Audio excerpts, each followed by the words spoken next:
오늘은 495주년이 되는 종교개혁 주일입니다. 그런데 안타까운 것은 시대가 흘러갈수록 교회와 성도들이 이 종교개혁의 날에 대해서 점점 무관심하고 이 종교개혁의 날에 대해서 점점 잊어버리고 산다는 것입니다.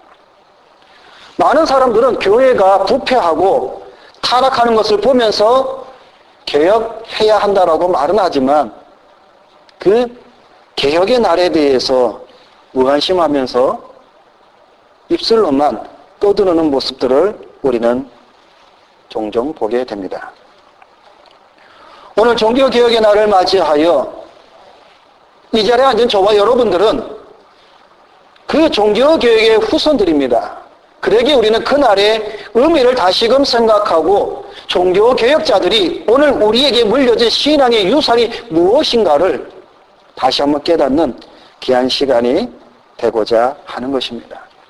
특별히 우리에게 앉아있는 우리 학생들 가운데에 종교개혁의 말은 들었어도 그것이 무엇인지, 어떠한 내용인지, 왜 그게 일어났는지 이런 거에 대해서 잘 모르는 학생들도 있을 줄 압니다.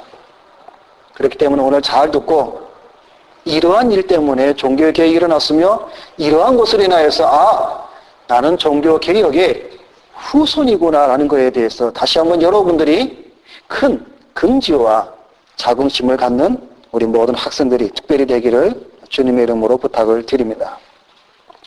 먼저 우리 종교개혁이 일어난 배경이 무엇인가라는 것을 살펴보도록 하겠습니다. 우리 대부분의 우리 사람들은 학교에서 교회사 시간에 또 세계사 시간에 우리가 배웠듯이 중세의 암흑 시기가 있었습니다. 그 기간은 약 1000년입니다. 그레고레 1세가 나는 교황이다라고 공식적으로 선포한 후에 약 1000년이 지난 1517년 10월 31일 마틴 루터가 비텐베르그 성문에다가 95개의 방방문을 붙이면서 개혁의 불길이 타오르기 시작을 하였습니다. 그런데 우리가 한 가지 알 것은 이 종교개혁이 1517년 10월 31일 날 갑자기 일어난 것이 아니다라는 겁니다. 여러분, 우리가 주전자에 물을 넣고 불 위에 올려놓으면 바로 그 물이 끓습니까? 시간이 어느 정도 지나야, 온도가 올라가야, 그 주전자가 열을 받아야 그 물이 끓기 시작을 하는 것입니다. 마찬가지로 이 종교개혁도 1517년에 갑자기 일어난 것이 아니라 오래전부터 이 종교개혁이 준비가 되었다라는 겁니다. 특별히 중세의 1000년 동안의 이 암흑 시기를 통하여서 골물대로 고른 것이 터져버린 것입니다. 특히 종교개혁이 일어나기 100~200년 전에 먼저 개혁의 불씨를 심어놓은 몇몇 사람들이 있습니다. 그 중에 대표적인 사람들이 존 위클리프가 있고 윌리엄 틴델이 있고 그리고 잔 후스라는 사람이 있습니다. 이러한 분들이 100~200년 먼저 종교개혁의 불길을 닦아 놓았다라는 사실을 우리는 잊어서는 안 됩니다.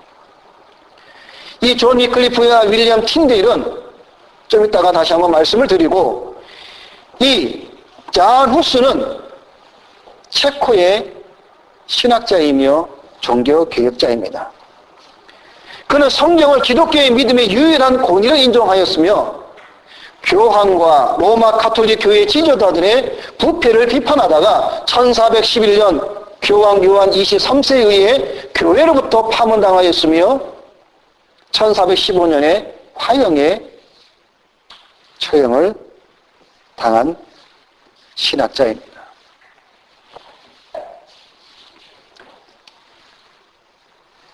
중세 암흑 시기 속에 로마 가톨릭은 부패할 대로 부패하였습니다. 교황의 타락과 성직매매 그리고 면죄부 판매를 통하여서 로마 가톨릭은 썩어질 대로 썩은 그런 모습이 되었습니다. 여기서 우리 몇 가지 살펴보도록 하겠습니다. 사실 로마 가톨릭의 역사는 교황의 역사다라고 말할 수가 있습니다. 그래서 우리가 이 교황을 알게 되면 로마 가톨릭이 왜 중세 1000년 동안에 암흑의 시기를 거쳐야 했는가라는 것을 우리가 쉽게 판단할 수가 있습니다.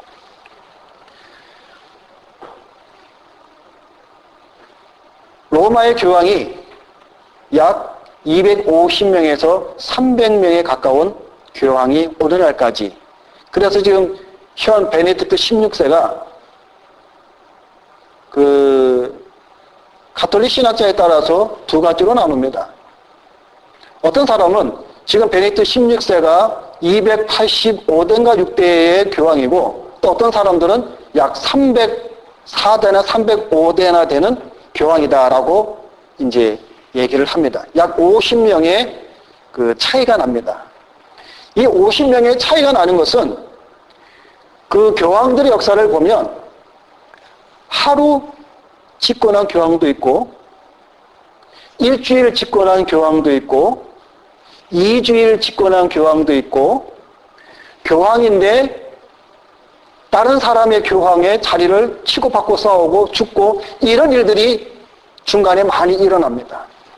그러다 보니까 그런 사람들은 다 빼버리고 보면 285대나 6대가 되고, 그런 것까지 다 합치면 약 300대가 됩니다. 그러니까 오늘날까지 대략 250명에서 300명의 그런 교황의 역사를 가지고 있습니다. 그런데 그런 교황의 역사를 보면 이 교황이, 이 로마의 가톨릭의 부패가 바로 교황의 부패라는 거죠. 그래서 몇몇 교황을 보면 970년에서 교황이 되었던 그 요한 12세가 있습니다.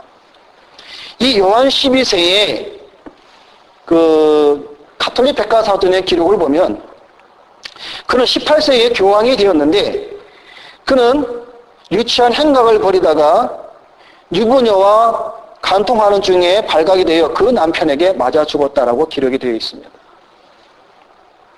그런데 이 교황 요한 12세가 죽은 그때에 창부 정치가 끝이 났다고 기록을 하고 있습니다. 창부 정치, 우리 학생들 잘 모르죠.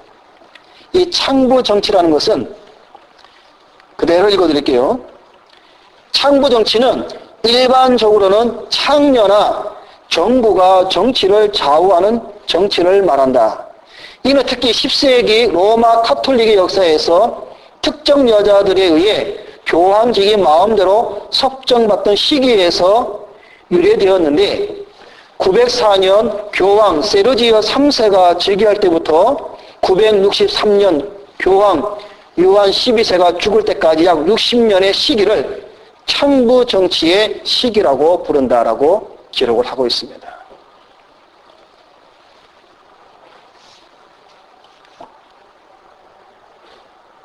그리고 그레고르 5세의 교황이 있는데, 이 그레고르 5세는 독일인으로서 처음으로 교황이 된 사람인데, 이 그레고르 5세는 똑같이 990년 그 시대에 교황이 됐는데, 존 16세라는 사람이 또 교황이 되어서 이 존 16세가 이 그레고르 5세를 축출해버립니다. 그러자 독일의 황제 오토 3세가 이제 화가 나서 대군을 이끌고 와서 존 16세를 체포하여서 그를 죽입니다. 아주 비참하게 죽입니다. 그의 귀, 코, 혀 다 잘라버리고 눈알도 빼고 죽을 때까지 감옥에 쳐넣습니다. 이러한 일들이 교황의 역사를 보면 거의 살인과 청부와 뇌물과 성적으로 타락한 역사가 줄줄이 있습니다. 그 가운데에 종교개혁의 불길에 필미를 준 이 레오 10세 때에 마틴 루터가 종교개혁을 일으켰는데, 이 레오 10세의 기록을 보면 그는 음란한 생활로 매독에 걸렸고, 이 레오 10세 바로 앞에 있던 교황이 누구냐면 율리우스 2세입니다. 이 율리우스 2세 교황이 죽은 후에 그 시체를 주관하던 그 주치의 의사가 기록한 보고에는 이렇게 기록이 되어져 있습니다. 한심스러운 이야기지만 교황의 온몸은 심지어 털조차도 소름 끼치는 더러운 음탕의 증거로 뒤덮여 있었다. 그래서 발이 매독으로 아주 엉망인 상태였기 때문에 교황은 그리스도 순환일에 관리에 따라서 발에하는 키스를 아무에게도 허락할 수 없었다고 기록이 되어져 있습니다. 그리고 뇌물로 교황직을 사고 파는 일이 너무나 많이 벌어졌죠. 그래서 우리 잘 아는 레오 10세는 베드로 성당을 짓기 위해서 모자라는 돈을 충당하기 위해서 면죄부를 만들어서 이제 팔기 시작한 거죠. 그것이 마틴 루터에게 의해서 이제 직접적인 종교 개혁의 이제 불씨가 되었죠. 그런데 이러한 로마 카톨릭의 부패와 이러한 모습들이 오늘 우리 기독교 교회 안에서도 동일하게 일어나고 있습니다. 목회자들의 성적인 타락과 성직매매 그리고 면죄부 같은 각종 헌금을 통하여서 기복신앙을 얘기를 하고, 심지어는 여러분도 들었다시피 11조를 하지 않으면 구원이 없다라는 이러한 말까지 나오는 오늘날의 헌금에 대한 이 면죄부 같은 이러한 타락한 이런 신앙의 모습, 그리고 아들이나 사유에게 교회를 물려주는 세습의 행위들이 오늘 지금 우리가 살고 있는 이 시대에 저와 여러분이 지금 눈으로 보고 있습니다. 남의 얘기가 아니라 바로 오늘 우리 기독교 교회 안에서도 지금 이러한 일들이 일어나고 있다는 사실입니다. 매스컴을 통해 들려오는 소식들을 보면 중세의 이러한 로마 카톨릭 시대나 오늘 현 시대의 교회 시대나 다를 바가 전혀 없습니다. 이러한 총체적인 부패와 타락의 현상이 무엇이라고 여러분 생각을 하십니까? 왜 로마 카톨릭이 부패했고 오늘날 이 교회가 이렇게 부패를 했느냐? 이런 총체적인 현상의 원인이 여러 가지가 있겠지만 가장 큰 첫 번째 원인은 성경에서 벗어났기 때문에 일어나는 일입니다. 성경에서 벗어났기에 진리가 부패해져서 진리가 아닌 비진리들이 성경의 자리에 앉아 교회를 타락하게 만들었다라는 사실입니다. 교회에서 이 성경의 말씀이 제대로 가르쳐지지 않았기 때문입니다. 성경에서 벗어나는 것은 기차가 선로를 벗어나는 것과 다를 바가 없습니다. 기차가 선로를 벗어나게 되면 어떤 결과가 나옵니까? 상상조차 할 수 없는 큰 사고와 많은 사람들이 죽고 다칩니다. 이와 같이 오늘날 성경에서 벗어난 교회와 성경에서 벗어난 성도들은 많은 문제를 일으킵니다. 그래서 많은 사람들의 영혼이 죽거나 다치게 되는 것을 우리는 쉽게 볼 수가 있습니다. 그래서 우리는 우리 앞선 종교개혁자들이 외친 여러 가지 슬로건 중에 그 모토를 통하여서 우리 종교개혁의 참된 의미를 깨달아야 한다는 것이죠. 그러한 슬로건, 그러한 종교개혁의 모토 가운데 제일 첫 번째가 바로 오직 성경의 외침이 있었다라는 사실입니다. 그래서 솔라 스크립티라, 오직 성경을 우리 개혁자들은 외쳤습니다. 여러분, 우리는 성경으로 돌아가야 합니다. 그 어떤 전통이나 인간의 가르침이 성경 위에 설 수가 없습니다. 성경에서 벗어나는 것은 기차가 선로를 벗어난 것 마찬가지로 우리에게는 오직 성경만이 우리의 나침판과 우리의 삶을 재는 빛을 비춰주는 등대와 같음을 우리는 알아야 합니다. 아까 소개 말씀을 드린 것처럼 종교개혁이 일어나기 1, 200년 전에 존 위클리프와 윌리엄 틴델이 있다고 말씀을 드렸습니다. 이 존 위클리프는 에드워드 2세 때에, 그러니까 약 1324년에 영국의 요크셔 지방에서 태어났습니다. 이 존 위클리프는 성경을 번역했다는 이유로 이단으로 몰려 정죄를 받고 1384년에 죽습니다. 여러분, 우리가 알다시피 그 당시에 성경은 라틴어로 기억이 되어 있습니다. 라틴어. 우리 학생들은 학교에서 라틴어 배워봤죠? 라틴어 배우기가 쉬워요? 어려워요? 어렵죠. 그 라틴어로 된 그 성경을 일반 성도들, 일반 평민들은 그거 읽을 수도 없고 볼 수도 없습니다. 그러한 이 라틴어 성경을 1382년에 영어로 번역을 했습니다. 근데 처음으로 번역한 거라 너무나 부족한 것이 많지만 그럼에도 불구하고 아주 대단한 사건이죠. 라틴어 번역을 성경으로, 영어로 성경을 번역을 합니다. 그런데 이 위클리프는 성경을 영어로 번역한 죄로 이 위클리프는 죽어서도 수모를 당합니다. 그가 죽은 지 44년이 지난 후에 1428년 영국 교회에서는 성경을 번역한 위클리프의 죽은 시신을 무덤에서 다시 끄집어내어 화형을 시킵니다. 그리고 그 뼈는 갈아서 강물에 뿌립니다. 이거를 부관참시라 그러죠. 부관참시. 다시 말해서 우리 학생들 이 부관참시라는 게 뭐냐면 죽은 뒤에 그 사람의 죄가 드러났을 때 다시 극형을 취하는 행위를 이 부관참시라고 해요. 그래서 죽은 사람을 다시 끄집어내서 다시 목을 베든지 팔다리를 자르든지 화형을 시키든지 이런 것을 부관참시라고 합니다.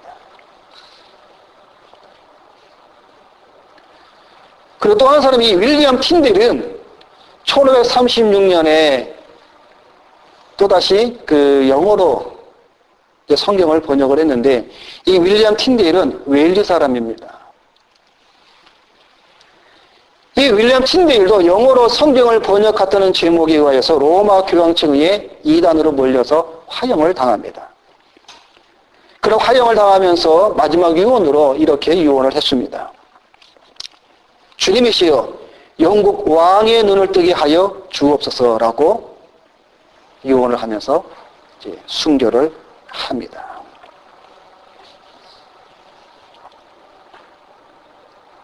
여러분, 지금 우리가 가지고 있는 이 성경이 지금 우리는 너무나 쉽게 우리가 간직하고 볼 수 있지만 이 당시에는 성경을 가지는 것조차, 그래서 교황들은 그레고리 7세나 이노센트 3세는 성경을 읽는 것을 금지하였고 그레고리 9세에 와서는 성도들이 성경을 갖는 것조차 금지를 시킵니다. 그리고 그 외에 4-5명의 교황들이 더 똑같이 성경을 가지고 읽는 것을 금지를 합니다. 그래서 기록에 보면 이러한 기록이 있습니다. 툴로스라는 공회에 이러한 사항이 결정이 됩니다. 우리는 평신도들이 구약과 신약 성경을 복사해서 소유하는 것을 엄격히 금지한다. 우리는 그들이 대중의 말로 된 상기의 책들을 소유하는 것을 엄격히 금지한다. 성경을 소유하는 것으로 입증된 사람들의 거두지는 가장 비천한 헛간일지라도 심지어는 지하의 은신처일지라도 완전히 속탕될 것이다. 이러한 사람들은 숲이나 동굴 속에서라도 찾아낼 것이며 그들에게 피난처를 제공하는 사람들은 누구라도 엄한 처벌을 받게 될 것이다. 1200년대에 이러한 결정이 납니다. 그리고 몇 년 되지 않아서 또 1200년 중반쯤에 타라고나 공회에서 또 이렇게 결정을 합니다. 이교도로 고소당하지 않기 위해서는 아무라도 로마어로 된 구약이나 신약 성경을 읽거나 배포해서는 안 된다라고 합니다. 그러니까 평신도로 하여금 아예 성경을 아예 가지지 못하게 합니다. 근데 재미난 사실은요, 그 16세기 중반에 존 후프라는 사람이 조사에 한 바에 의하면 이런 이야기가 나옵니다. 글러스터 교구에 살던 사제가 약 311명이 있었는데 그 사제 311명 가운데 168명이 십계명을 몰랐고 40명은 주기도문이 어디에 있는지도 모르고 31명은 십계명이 성경 어디에 나오는지도 모른다라고 보고한 적이 있습니다. 이건 좀 양호한 편이죠.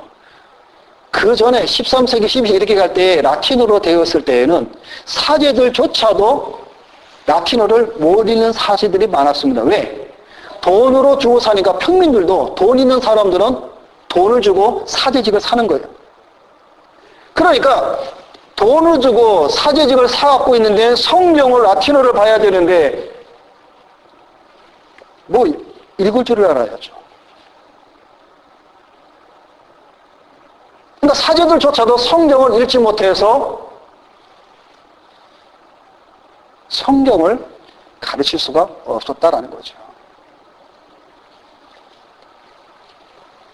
이런 가운데 오늘 우리는 성경으로 돌아가자.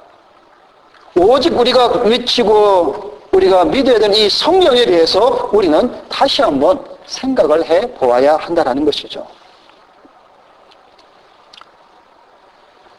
오늘 저와 여러분이 가지고 있는 이 성경은 하나님의 말씀입니다.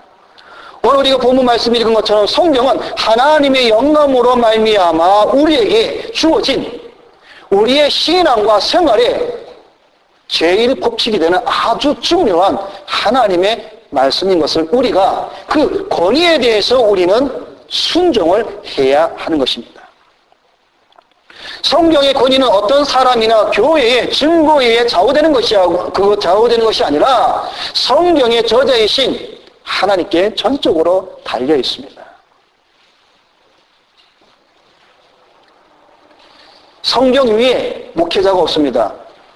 성경 위에 교회가 없습니다. 성경 위에 목회자나 신학자가 설 수가 없습니다.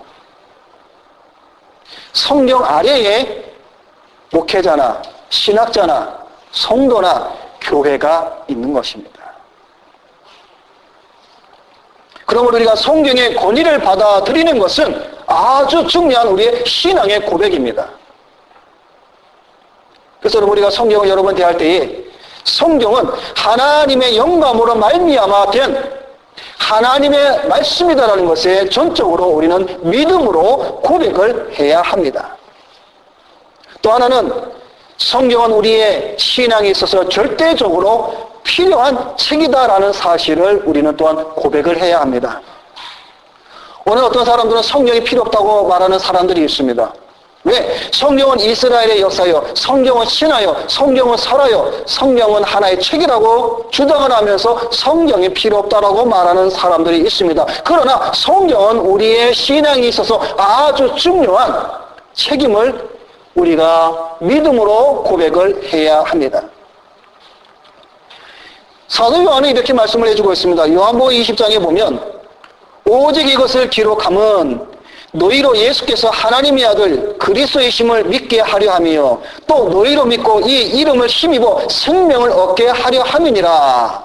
다시 말해서 하나님께서 우리에게 이러한 성경을 기록해 주신 목적이 무엇이냐면 이 성경에 나오는 이 진리를 통하여서 생명을 얻게 하려 함이다라는 사실입니다.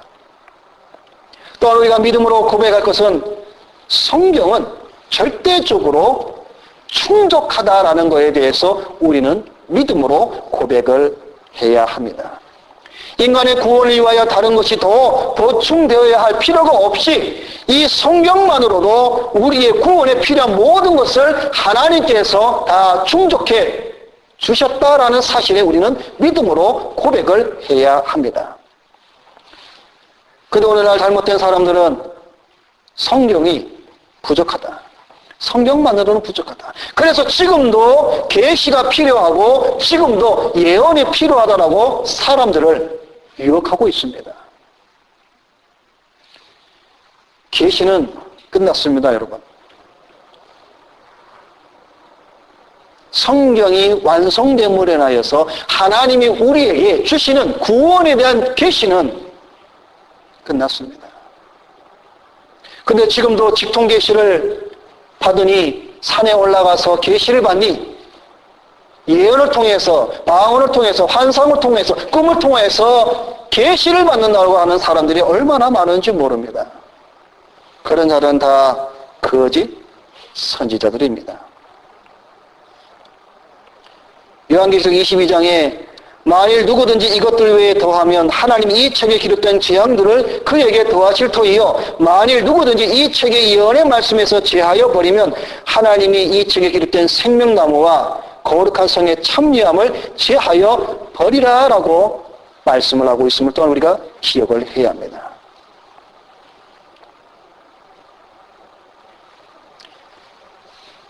성경은 약 1600년 동안 40명의 기자들에 의해서 기록된 하나님의 말씀입니다.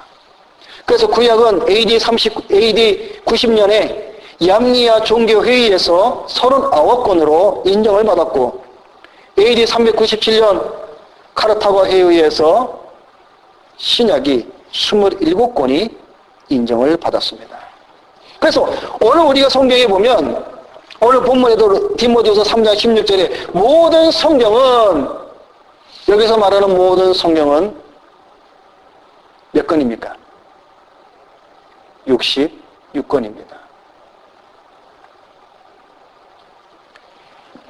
66권 외에 다른 성경은 없습니다. 그래서 이 66권 외에 다른 성경 그것을 우리가 무엇이라고 부르고 있습니까? 위경, 가경이라고 부릅니다. 무슨 말입니까? 가짜 성경이라는 뜻이죠.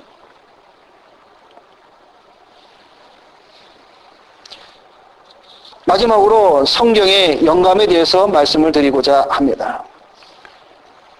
디모데는 모든 성경은 하나님의 영감으로 되어 있다고 말씀을 해주고 있습니다. 그럼 영감에 대해서 말씀을 드리고자 합니다. 영감. 영감이라는 말 우리 학생들 무슨 말인지 알아요?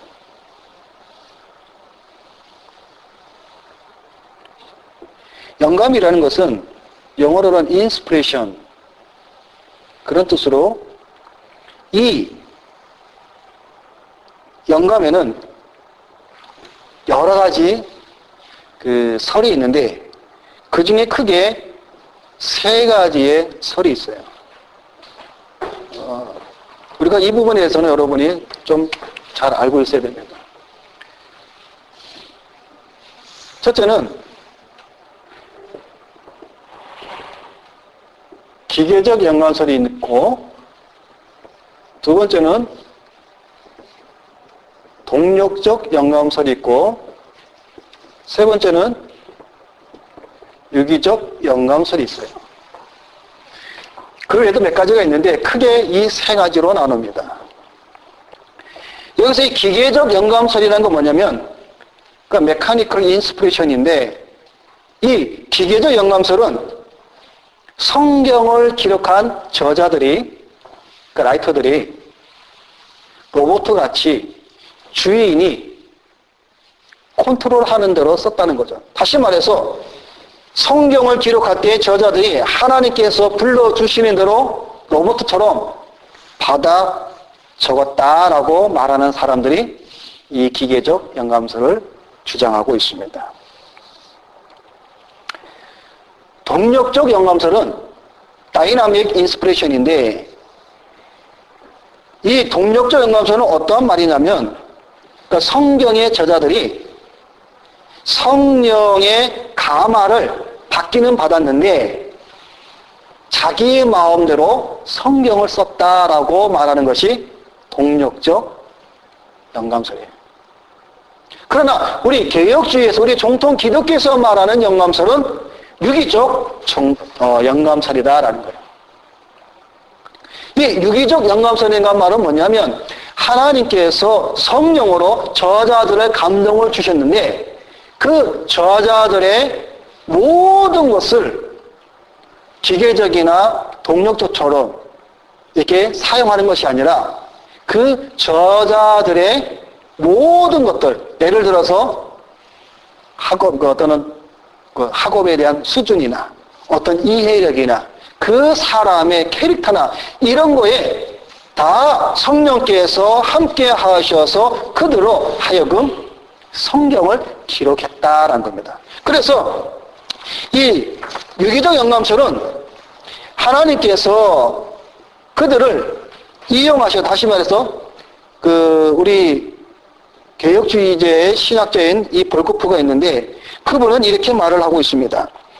하나님께서는 성경을 기록하는 저자들에게 성령으로 감동하게 하시고 그들의 심령을 조명하시고 죄의 영향력을 억제하시고 그들을 인도하여 그들이 사용하는 언어로 하나님의 계시의 진리를 표현하게 하는 동시에 그들의 개성이나 성격, 재능, 경험, 교양, 교육, 용어, 문체, 어법 등의 인격적인 인간적인 요소들을 다 사용하여서 성경을 기록하게 했다. 그래서 유기적 영감설이다고 얘기합니다. 오가니컬 인스피레이션이라고 하죠. 이렇게 성경이 기록되었다라고 말합니다. 그리고 이 성경의 영감의 이 어디까지, 그러면 그 범위가 어디까지인가? 거기에 대해서도 세 가지의 범위가 있습니다. 하나는 부분적으로 어느 한 파트만, 그러니까 성경이 다 하나님의 영감으로 된 것이 아니라 어떠한 부분만 영감으로 되었다라고 말하는 사람들이 있고, 또 어떤 사람들은 사상적 영감설을 주장하는 사람들이 있습니다. 이 사상적 영감설이 뭐냐면, 성령의 감독 없이 저자 자신이 선택하여 사용했다라고 말합니다. 다시 말하면 하나님께서는 저자들에게 사상만 주시고 언어의 선택은 저자 자신들이 했다라고 말하는 그런 설이 있습니다. 그러나 이 두 가지 설도 우리는 받아들이지 않습니다. 우리 정통 기독교에서 받아들인 것은 완전 축자 영감설을 받아들이고 있습니다. 성경은 어느 특정한 한 부분만 영감된 것이 아니라 모든 구절 하나하나마다 이르기까지 완전하게 영감되었다라는 겁니다. 그래서 우리 정통 기독교에서는 완전 축자 영감설이며 유기적 영감설로 인하여서, 그래서 모든 성경, 66권의 모든 성경은 하나님의 영감으로 기록되었다라고 우리가 믿음으로 고백을 하는 것입니다. 오직 성경입니다. 그래서 성경을 우리는 캐논이라고 그럽니다. 척도 이 성경. 그래서 우리는 성경으로 돌아가고 성경에 우리의 신앙과 우리의 믿음을 항상 비춰보아야 됩니다.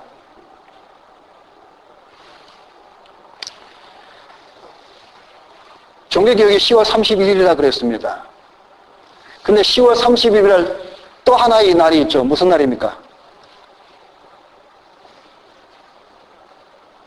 할로윈 데이입니다. 10월 31일은 극과 극의 날이에요. 종교개혁의 날이기도 하면서 하나는 할로윈 데이입니다. 여러분, 할로윈 데이가 어떤 날입니까?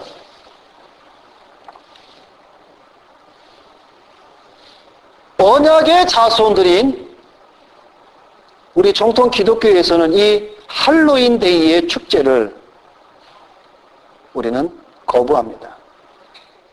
받아들일 수가 없습니다. 왜냐하면 이 할로윈 데이는 귀신의 날로서 기독교에서는 지키지 않는 세속 풍습입니다. 믿음의 자손들, 언약의 자손들 우리가 귀신의 분장을 하고 그 할로윈 축제를 즐기는 모습을 과연 하나님께서 좋아하시겠느냐 하는 것입니다.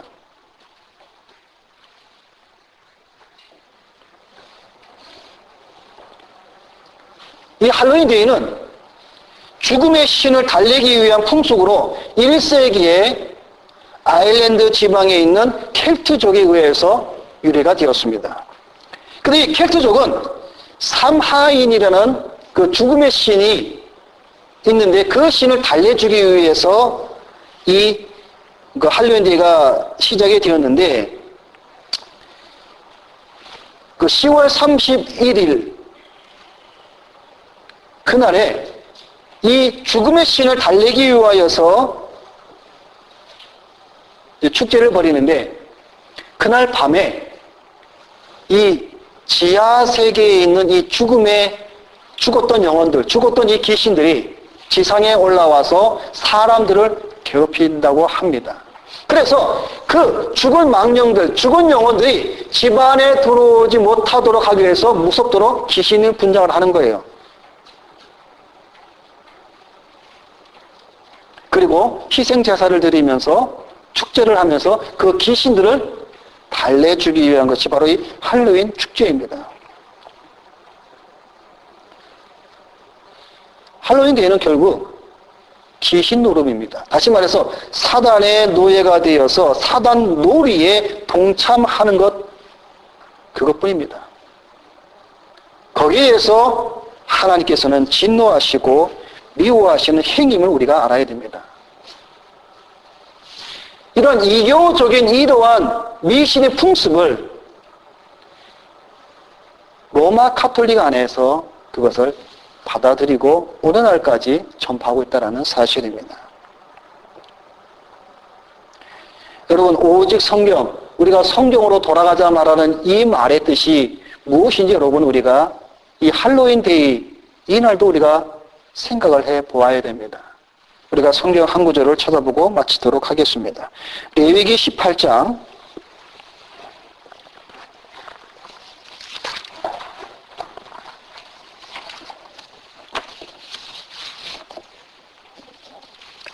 구약성경 173페이지 레위기 18장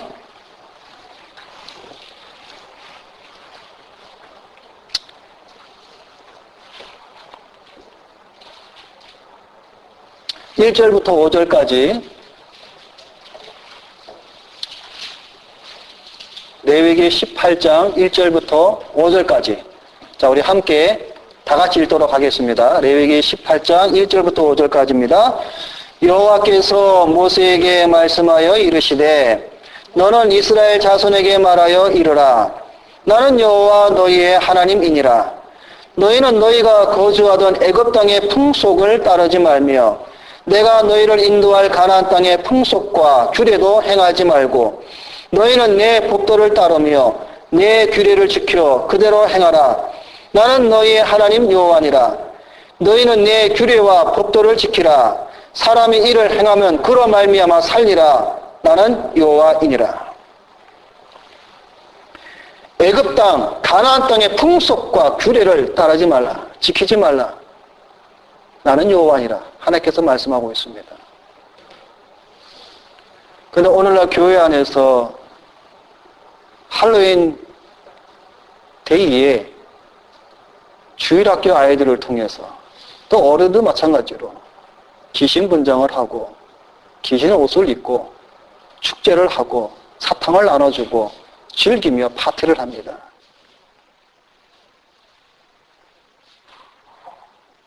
성경으로 돌아가자. 하나님 말씀으로 돌아가자.